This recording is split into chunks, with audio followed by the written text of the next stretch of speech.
just take a moment and put the cards in there. Okay. And I wouldn't even talk through it. It's a fine action to perform on the stage, to take something you've just finished with and set it aside. What I do not recommend is throwing it in there, because now it looks like trash. Okay. But just take your props and set them on the side, and then come down and re-engage the audience. It's perfectly fine to do that. Cool. Thank you. Yeah, target, actually. Yeah. They're very cheap. Oh, that's so good. And they're Look, different no, size. I'm going to show you the whole trip.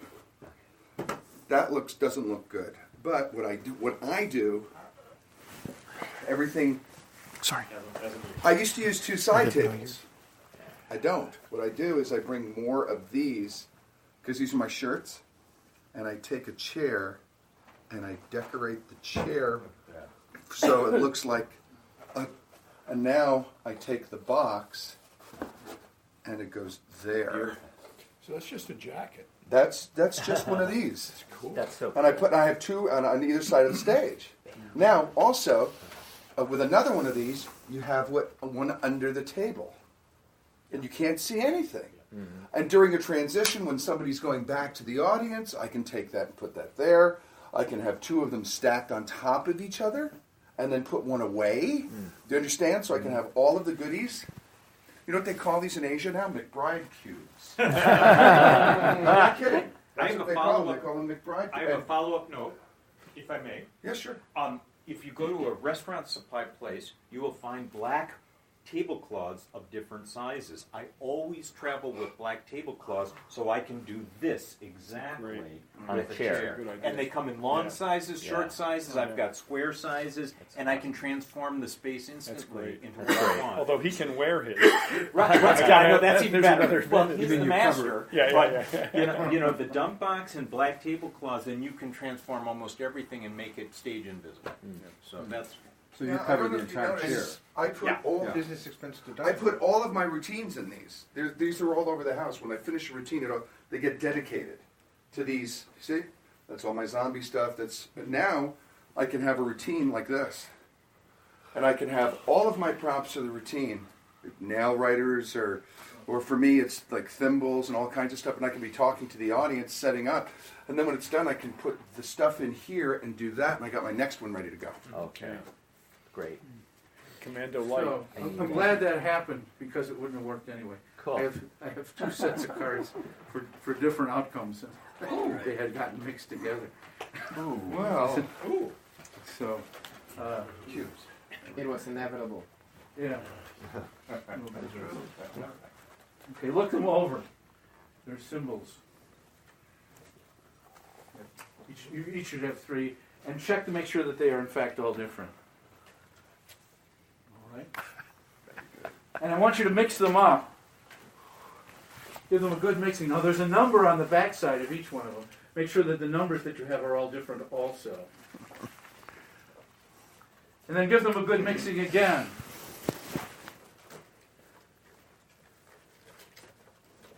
And take one out randomly without looking and hold it up to your chest. Symbol side outward, symbol side outward. Okay? Really interesting choices. Wow. But they were random choices. Show the number that's on the other side, turn it around. So we have the number 1,541. Now we're going to eliminate 2 of the participants. And I'm going to ask Stan to eliminate one of them. Look them over carefully. Show the symbol on the other side that he black. Show the number again. Now, Stan, you can eliminate by the symbol. Show the symbol again. Not yet, because you can eliminate by the number, or you can eliminate by how repugnant you feel the individual holding the card is. The symbol on the far right. You're gone. Okay. Survivor. It's too pornographic. I like the teddy bear. So, but the yellow thing I'm not wild about. Okay, so he's gone too? Your work here is done. Thank you. Show the number. A random number, 15. Put it down, 15, 15. Look at the other 2 cards. Look at the symbols. Now this is an important decision. I want you to choose the one symbol that appeals to you the most, that kind of reaches out and speaks to you, and put it face downward in your lap. And show the numbers that remain. 87, beneath the 15, put 87. And now the meaningful symbols. Show them to everyone. Oh, interesting. You know what they mean? See, one appeals to a person with great altruistic and love and altruistic things, and the other has to do with someone who's truly a pervert. You know who you are. You know who you are. So turn around, show the number on the other side. So 30. Thank you so much. Your work is done, and stay away from one another. That's so funny. Thank you, sir. Give them all again, all of our participants. And would you add those numbers together? 132. And what is the total?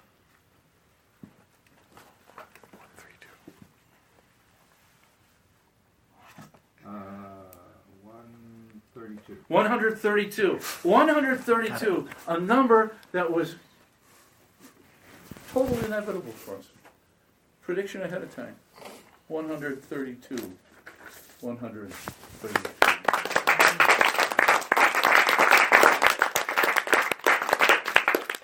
Sorry for screwing this up at the beginning, but as I said, I'm glad because I have another set of cards and I had the wrong prediction. So it was good that I dropped them. Couple of things on this. This is an effect that Michael Weber put out, and he gave me permission to talk to you about it tonight.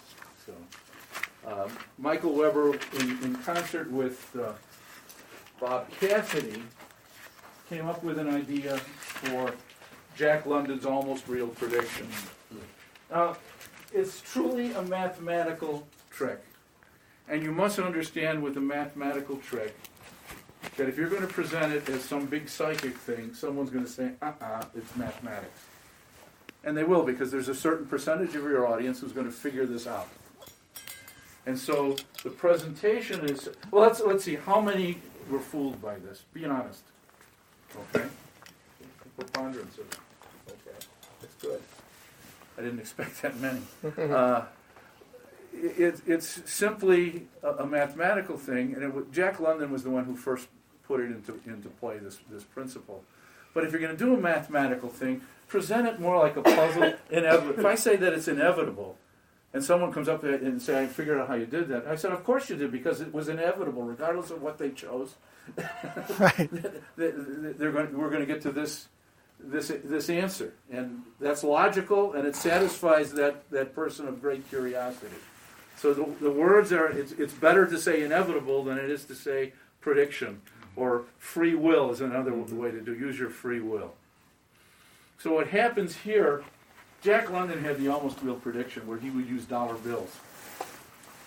He was quick on his feet with math, and by looking at the last four digits of four different people's bills, he was able to figure out what the total of those digits would be immediately, and then have them, again, it's using the matrix kind of principle. When they total the four digits by calling out each digit one at a time, he was able to negotiate and figure out what the total was going to be. It was amazing. He was really good at it. And it was a rather expensive manuscript for its time, probably $25, $30. Wow. It was well worth it. And I played around with it. And then Cassidy and Weber came up with the idea of doing it like in a close-up with torn pieces of paper. But presentationally, that's not good. And then Weber went to using just number cards, just the number cards, and that's the way he published it, using just number cards. And I came up with the idea of using number cards on one side, numbers on one side, and symbols and logos on the other side, like a McDonald's thing. And you had four different corporate symbols, four different road signs, and 4 different other symbols like male, female, and stuff like that with the numbers on the back. And then I came up with the idea with another friend of mine, Michael Spermuli, of changing it, the presentation to a... Are they ink blots or something? Yeah, they're just ink blots. You pick them up off the internet. All right. And there's each one of a different color, but all 3 cards that they get add up to 12. So regardless of who's finally chosen, you're going to get the total 132. Everyone follow the math on that?